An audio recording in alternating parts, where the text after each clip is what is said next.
The Female of the Species by Rudyard Kipling.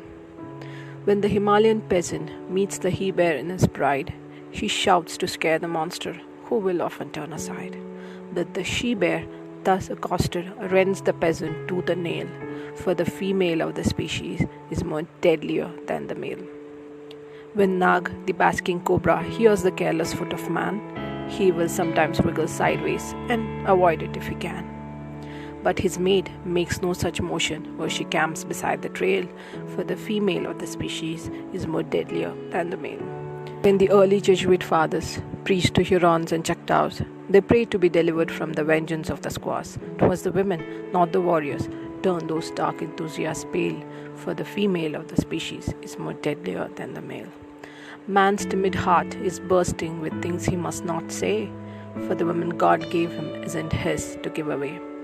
But when hunter meets with husbands, each confirm other's tale, the female of the species is more deadlier than the male. Man, a bear in most relations, warm and savage otherwise.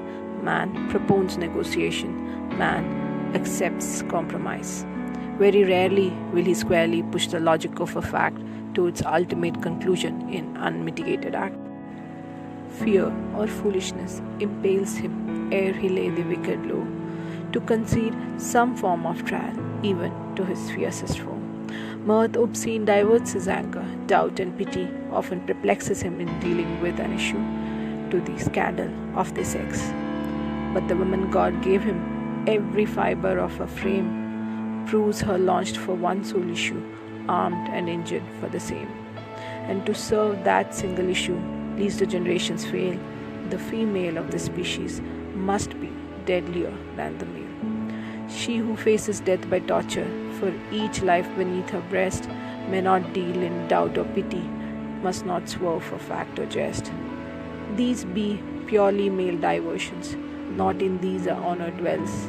She, the other law we live by, is that law and nothing else. She can bring no more to the living than the powers that make her great, as the mother of the infant and the mistress of the maid. When babe and man are lacking, she strides unclaimed to claim her right as fame and barren. Her equipment is the same. She is wedded to convictions in default of grosser ties. Her contentions are her children. Heaven help who denies. He will meet no suave discussion, but the instant, white-hot, wild, vacant female of the species warring for spouse and child. Unprovoked and awful charges, even so the she-bear fights. Speech that drips, corrodes and poisons, even so the cobra bites. Scientific vivisection of one nerve till it is raw, and the victim writhes in anguish like the Jesuits with a squaw. So it comes that man, the coward, when he gathers to confer with his fellow braves in council, dare not leave a place for her. Were at war with life and conscience, he uplifts his erring hands to some god of abstract justice which no man understands. And man knows it, knows moreover that the woman God gave him must command but may not govern, shall enthrall but not enslave him. And she knows, because she wants him, and her instincts never fail, that the female of her species is more deadlier than the male.